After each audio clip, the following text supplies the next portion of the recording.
All right. So as he mentioned, I am Chloe. I'm digital marketing manager at Icebreaker.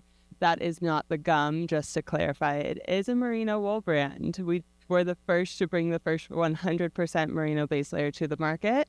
So very happy to be here today. I am going to be talking to you about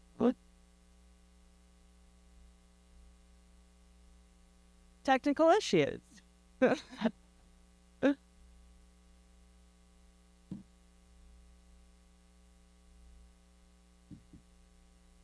Which one? This works. Okay. All right. So we're going to be rethinking our media spend for paid media in 2025. All right. So we are going to start with our friend, the marketing funnel. Now, Marketing 101 made this sound so simple. You get a budget, you put it into these 3 buckets, and then you get a return. Hopefully that's a large return, right?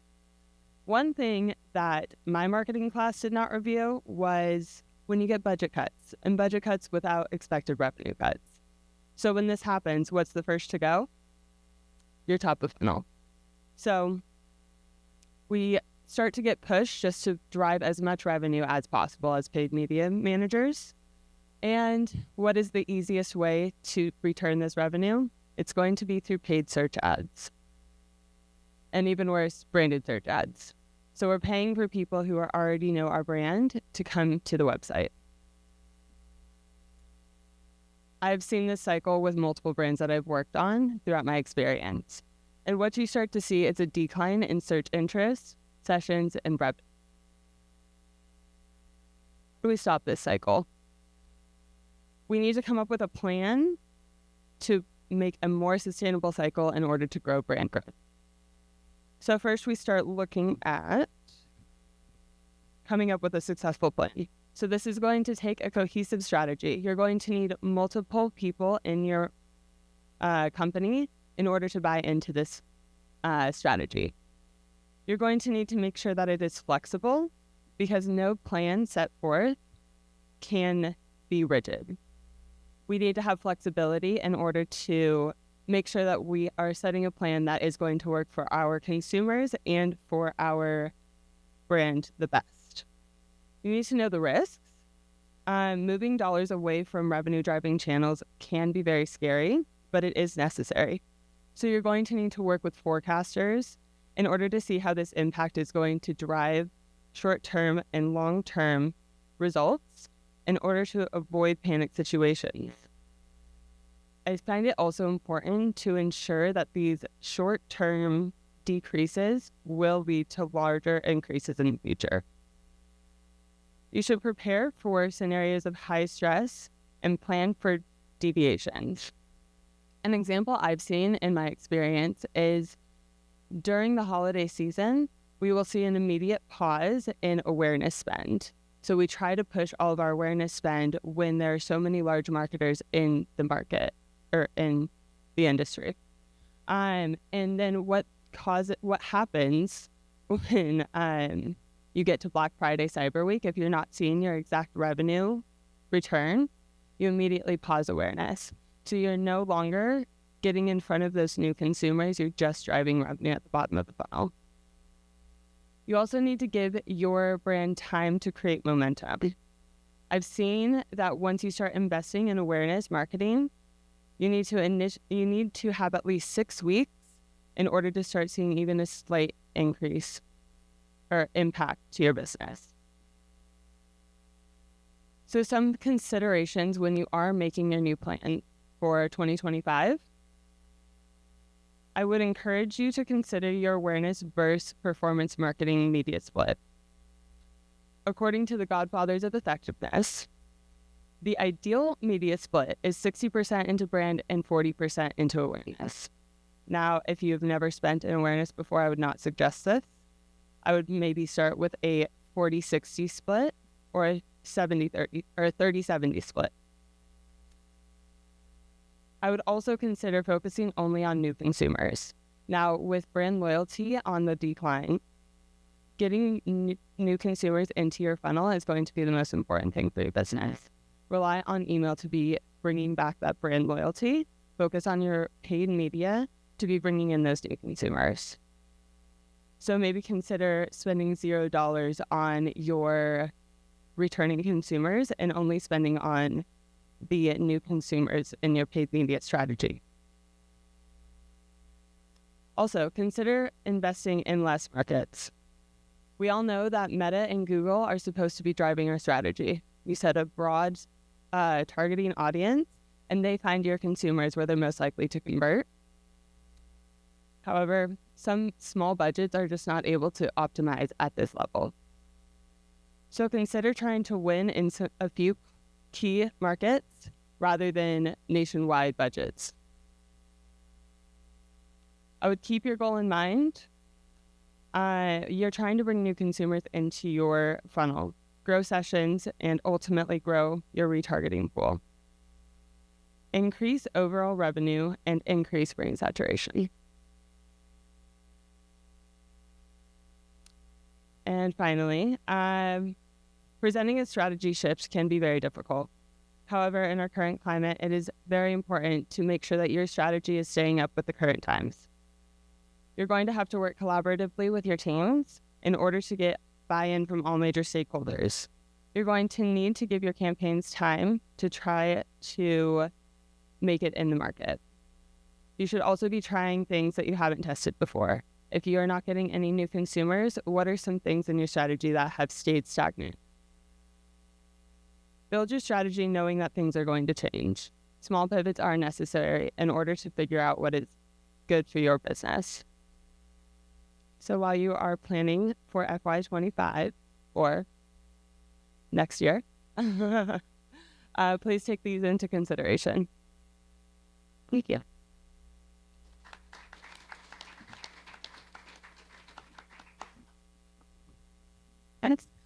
Hello.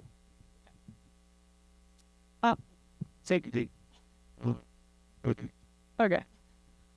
Shifting gears significantly. And so forth. Oh, that's good. Okay. I'm going to talk about specialty channel support. And a major shift, right, from performance. And can I see a show of hands who here is on the brand level, vendor partner level, or who's a retailer brands? Okay, great. Yeah, just curious, like, yeah, sorry. Just curious, like, who we're talking to here. Okay, so my name is Katie Hughes, and I'm a marketing director at Big Agnes. And I've been there for about 11 years. And Big Agnes was born in specialty retail. The partnerships that we have with our specialty retailers are the foundation of our growth. They were partners, from the beginning, from the first trade shows in 2001, touching, feeling, loving sleeping bags, camping equipment. They really helped build the brand to what we are today. So the relationships we have with our retailers are integral to the brand itself. So one of the goals that we have as a brand coming into 25 is to rekindle a lot of those relationships. 2020 and beyond has been really challenging, A, for the specialty stores, but B, for brands who started to have to rely on direct to consumer when literally brick and mortar were closed down for, the 9 months to a year that they were. And, for Big Agnes, we shifted gears pretty heavy. We have relaunched on Shopify Plus. We put a lot of spend into performance, bringing people to the site, traffic, conversions. It was helping to kind of, it sort of saved us for a couple of years when we were just facing all the same things. And then you were facing inventory issues, costs of everything exploding. But even though e-com kind of saved the day and it continues to be a channel of growth for us, we need to rekindle and restoke the campfire that is specialty retail. In 2023, outdoor rec participation grew 4% to a record nearly 176 million American participants. That's 57.3% of all Americans age 6 or older. It's huge, and we all feel that, right? And we all are part of that. Like, whether you're, your brand is one that kind of experienced that big influx that started, it actually started in 2016. with that year over year accelerated growth, it's continued to kind of fuel the industry. Despite all of that, 2023 sales at specialty retail were declining. And in particular, and this is something that affects my brand, not necessarily everyone in this room, but the higher priced hard goods really definitely see the slowdown, right? It's like you bought a tent in 2020 and you're a first time camper. You've used it 3 or 4 times and you're not going to need another one for 10 years, who knows, right? So that's kind of where a lot of us were sitting here with a lot of our margins decreasing as the inventory of a lot of the higher priced goods kind of sitting. So when it comes to specialty, and this slide is one to maybe take a closer look with, take a photo of it, or I think these slides are available after the media summit, but this one's pretty interesting to dig into on your own time. I won't go through all of this, but this is from the OAI participation report. And it's pretty interesting to see how, other brands in the industry are breaking out their spends between affiliate to PR to the media and paid advertising, and then retail co-op. When I kind of thought about how my brand fits into this, the retail co-op funds at the bigger brand level, the spend can be enormous, right? I mean, I'm sticker price shock when I get the potential, paid social, an REI 3-week plan. I mean, it's just like, oh my God. So like that spend could be huge, but at the specialty store level, consider that maybe a little bit different than what you see here with the co-op funds. Not sure, where the 13% the budget comes into for some of those retail brands. But if you are a retail co-op opportunities, but if you are working with bigger stores, that likely is where that bigger spend comes into. But it's one that moving forward into 25, trying to balance a little bit better. We've certainly leaned harder in our budget percentage into performance marketing over the last few years. And now kind of looking at how can we make that more holistic to where the retail co-op spend is maybe not so much of the 10%, 20%, but maybe that's going to push into 30%. So some of the uphill climbs that we're facing is considering how you're marketing for your brand in direct is potentially competing with your retailers. I've just sat in next door at the GOA chat about, that being one of the biggest issues that specialty is facing. It's, when we're marketing our gear outlet, because we're just trying to get rid of so much inventory in 2024, the retailers are seeing that. And then we're getting the calls and the emails saying like, hey, we're trying to sell the same stuff and yours is 60% off on your website. So it's just something to consider. It's not necessarily to change it or you're doing it wrong, but it is something to just consider. And going into 2025, now we'll hopefully be in more of a full price model versus sort of a more clearance and closeout. Getting rid of PFAS non-compliance. Everybody has sort of their challenges there. But there will also be some unforeseen issues. And we were just talking about that before this talk. I'm already seeing delayed arrival times for certain products into 2025, So I think it's just everything kind of needs to be thought about holistically of how that's going to affect your retailer as well. So some things to just keep in mind when you are wanting to support specialty retailers. Clear seasonal stories are always really helpful with coordinated calendar launch plans. The more you can provide for them, the better. We use a tool where, our retailers are able to get in, have full access to a suite of assets of lifestyle images, photography, video, what our messages are going to be, what our taglines are. Kind of packaging that up really nicely for them, and the reps can share that with the buyers. Our sales team gives everyone access to that. Shout out when you can. If you use Locally or another platform like that for where a product is available, shout them out in your emails to your customer base. Make sure that that's prominent on the site so that when you do have traffic in the site, you're also making sure you're giving them full visibility. Event activations and inclusion in sales opportunities. We've definitely ramped up our consumer event schedule. And whenever we can include a retailer in that area at those events, we sure do. We at least invite them out and like, come hang out. If not, maybe sell product there with us.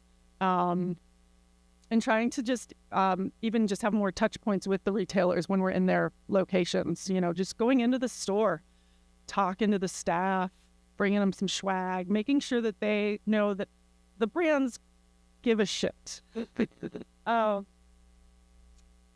And the in-store giveaways around key launches, that's actually, been really successful for us. And it's getting people, sharing that out in emails and social media, and then getting people into the store where they need to be there to like literally put their name in the box, and then they need to come back for the drawing and find out if they won. Or a great one is writing down one of our giveaways is like the store staff goes through them all and reads like, what's your biggest like adventure coming up this year, and then the staff like chooses the winner from like based on that, and like everybody comes in the store and has that experience. We want to really support that.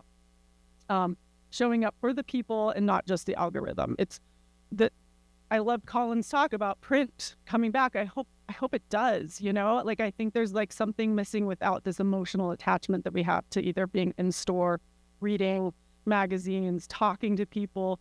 The store staff, they can be your biggest advocates. You're creating a long-term, advocate for your brand when you get store staff involved in loving your product and being the experts in the space. And then that store, we want to have those relationships, because then no matter what happens in the world, as we know, it can be crazy. You've got the brick and mortar, the specialty stores are there. They've got your back. They're a good partner. And you can't, eventually, the sustainability of only focusing so much in performance will, not be sustainable. So, that's all I got. Go retail.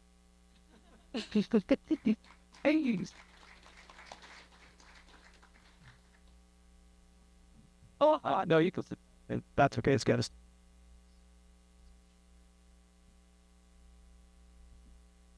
Hello. Try him out. Hi, my name is Ryan Andrist. I am the brand director, marketing director at See the Summit. I am also the sales director at See the Summit. That's me. So what I love about the conversation here is as we evolve as brands, as organizations, what you're seeing is this merging of performance and wholesale retail. And then I come in as the brand portion of it, which I think is really important, because traditionally we have all been siloed into this. You can only work on digital stuff. You can only work in store. I just tell fancy stories. So there's a lot of opportunity as our world evolves that is helping us be better walkers in the grand scheme. So what I'm going to discuss a bit of brand marketing on a scrappy budget. And part of that is also I'm going to input some just brand beliefs in general. Number one, I just want to make sure that everyone is super, super clear here, because nothing is more important than your brand, whether it's your personal brand, your product brand, your what have you. I am a very firm believer that there is nothing bigger than that in your organization. We'll talk about revenue and we'll talk about ROI and those kind of things, but at the end of the day, if your brand is shit, it doesn't. Things about that. So brands are so much more than the products or your logo. You might have had a company make a really killer logo for you, and that is awesome. But the things that a brand do is make us feel things. Us to be able to be in a position that we can incite inspiration with people is a huge space. And the outdoor industry is one of the only groups that can do that. You do not see agricultural chemicals coming out inspiring you to do awesome things. But we can do that in the outdoor space, which is great. And that experience is huge for us. The reputations that we have, and I'm just showing reviews, but across the board, whether it's word of mouth or whatever that is a big part of our brand. And probably one of the biggest things is the story that you have as a brand. And I'll talk. Brands are your values. Who are you aligning yourself with? Whether that's 1% for the planet, the folks that are trying to save the boundary waters, or any of those kind of things are all super important. How you communicate externally, internally, what does your customer service look like? Your warranty teams all are part of your brand. Your differentiation between other brands, and I say this because we're in the outdoor space, and I'll make a joke here in a minute, but we are all very similar in some way, shape, or form. The vision for your future. If you don't have a vision for, this is like your joke as a high school kid, is like, where are you going to be in 5 years? If you don't have that, write it on a napkin, make it up, do something there. And then your culture, not just your, we have donuts and jeans on Friday kind of stuff. Like, what is your culture internally? And then what are you cultivating externally as the culture of the world? So all the brand stuff, how do we bring that together from a marketing standpoint? And what does that look like? What should we do? Number one, tell your story. And I say this a little bit candidly because everyone will say, yeah, I tell people, like, you come up to me and you say, who's Sea to Summit? And I'll give you the story. If you don't have a story, make one up. Figure out what that looks like, because in the outdoor space, we kind of all need to have that story, our brand story. And I'll quickly just tell you, here's what I would imagine most of your stories live within, because we all play the same game, is that your founders or you in the day went out, were doing stuff in the outdoors, you loved it, you weren't finding the right thing with the products you were using, so you went in your garage, maybe with the group of friends, and you made it yourself. That's what most of us tell in this space. And that is everywhere from the North Face to Sea to Summit to Big Agnes on a level. So at the end of the day, I would say, what is that deeper space? And Colin even referenced it too a little bit with Field and Stream. What is that impetus for the watch that your grandma wore that she loved so much and that drove you to do X, Y, Z, or the jacket that your great-grandfather had that you probably still have today and it fit right and the pockets were all in the right places and what have you that got you to do this. Those are your stories, and make them unique to you, because that differentiates you from all of us all here in the outdoor space. I would have made this one number one, but I want to do the story one first. Measure everything. I say that because on a scrappy budget, you need to prove everything you do. We need to be able to show results for why we decided to go with this publication, or why we spent this amount of money in social, or what does our retail allocation look like this year and why it was or was not successful. And yes, oftentimes that is coming through as a revenue dollar associated. And I'm sure somebody's going to say, but I'm just trying to measure brand awareness and its impressions and reach, and that doesn't really result to a ROI. I will say to you, take your website, create a post-purchase survey that on that survey outlines a handful of things that are brand tactics. Retail is one of them. Where the questions of the consumer is, where did you hear about us, or where did you decide to come from? And that might be retail, it could be social media, it could be a print ad. Put them all in there and have people respond to how they found out about you. Then I'm going to make up some numbers. You give them a bit of a kick for responding to the survey. You get 50% of people to respond to that survey. Let's just say half of those people respond to that survey in brand marketing tactics. I'm now taking 50% of the revenue that has come through those sales and said, those are brand marketing sales and revenue, which gives me an ROI. So again, figure out ways within the maths to prove your work, your brand marketing value that is coming through to the organization. The other part of that is also that it can be very simple. It can just be a Google sheet. It can be an Excel document. You don't have to have a fancy tool, although there are a ton of tools out there that help report on this. And if you're doing any paid media whatsoever, you're usually getting an input of a glut of data that you're giving to people. In fact, I wrote down something I saw this morning. Marketers don't need more data. They need more action. 68% of data available to businesses goes unleveraged. That sounds like a cue from a data company. It is. But I think the point of that is that there's a lot of opportunity for data, but you need to figure out based on objectives and goals, what is the right data for you and how to get to that to prove our value. Create purposeful content. I don't know how many of you have drives under your desk or within your teams that is content of awesome expeditions and awesome photography and super cool stuff that has your stuff in it or not that goes unused. Content, yes, is king. Content is also expensive.